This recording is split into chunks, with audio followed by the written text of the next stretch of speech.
오늘의 특징주입니다. 아모레퍼시픽인데요. 1분기 그룹 실적이 나왔는데 국내와 해외 사업 모두 다 개선되면서 예상에 부합했습니다. 그룹 영업이익이 50% 가까이 늘었습니다. 아모레퍼시픽의 영업이익이 크게 늘어난 덕분인데요.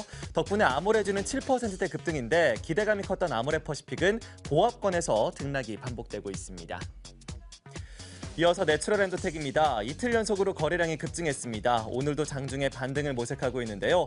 어제 전체 상장 주식수의 3%가 외국인의 단일 계좌에서 매도가 나오면서 투자 주의 종목으로도 지정이 됐습니다. 자, 이어서 삼성생명도 보도록 하겠습니다. 12일에 내놓은 호실적으로 주가는 어제까지 사흘째 강세였는데 어제 7% 이상 오른 이후 오늘은 약세로 반전이 됐습니다. 이 급등에 따른 숨고르기일지 추세적인 흐름에 대해서는 잠시 후에 확인해 보도록 하겠습니다. 네, 오늘도 우리 시장에 대한 특징주에 대한 투자 전략 세워보도록 하겠습니다. 대신증권 광명센터의 강종혁 대리 전화 연결되어 있습니다. 안녕하십니까? 네, 안녕하십니까.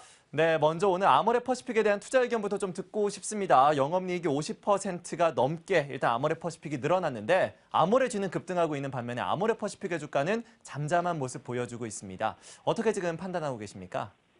네, 지금 현재 황제주 아모레퍼시픽이 1분기 시장 예상을 훌쩍 뛰어넘는 어닝 서프라이즈를 기록을 했습니다.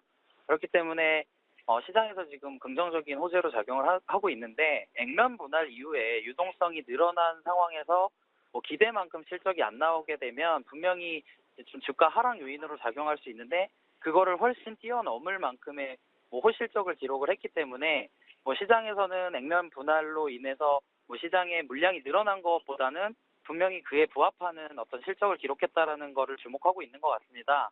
그래서 회사 측에서는 차별화된 어떤 브랜드의 힘을 기반으로 시장에서 리더십을 강화하고 그다음에 해외 사업을 가속화한다면 분명히 2분기나 3분기도 계속해서 좋은 실적을 내놓을 것이다. 이렇게 지금 밝히고 있는데요. 아모레퍼시픽 투자에 있어서 포인트는 앞으로의 매출 성장보다는 이익이 얼마만큼 늘어나는지가 시장의 관심사라고 보시면 될 것 같습니다.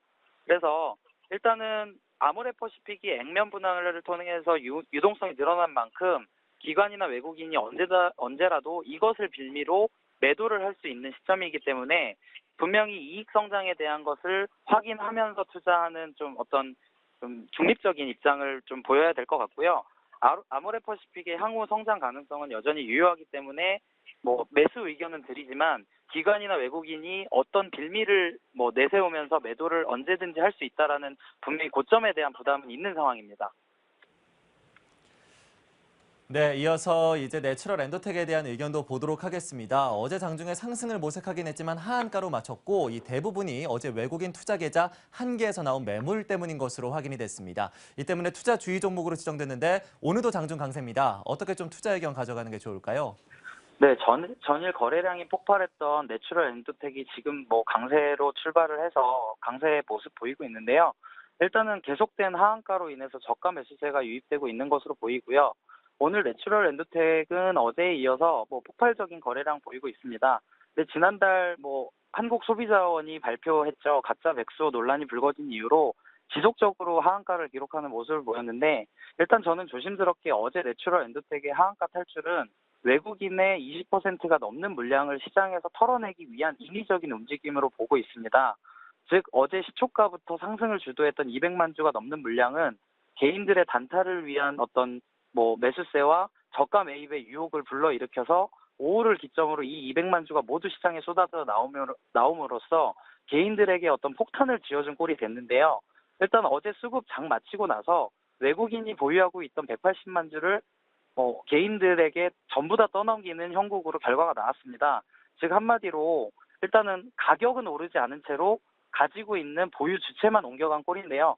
일단은 오늘 상승도 저는 긍정적으로 보지 않는 게 결과가 나와보면 알겠지만 외국인의 수급이 오늘 또한 매도로 나온다면 어느 정도 개인들에게 물량을 떠넘기기 위한 기관이나 외국인들의 좀 어떤 인위적인 흐름으로 보고 있어서 분명히 이렇게 사회적인 책임을 다하지 못하는 기업에 투자 개념으로 접근하시는 거는 좀 자제를 하셨으면 좋겠고 분명히 단기 트레이딩으로 접근하신 분들도 사실상 매도를 어느 정도는 고려해야 되는 시점이라고 보고 있습니다. 내추럴 엔드텍 점차 이 투기적인 시장으로 바뀌고 있습니다. 여러분들 꼭 주의해서 고려를 하시면 좋을 것 같고요. 이어서 삼성생명도 보도록 하겠습니다. 나흘 만에 하락으로 반전됐는데 추가적인 또 상승이 가능할지 지금의 조정을 좀 매수로 이용하는 건 어떻다고 보십니까?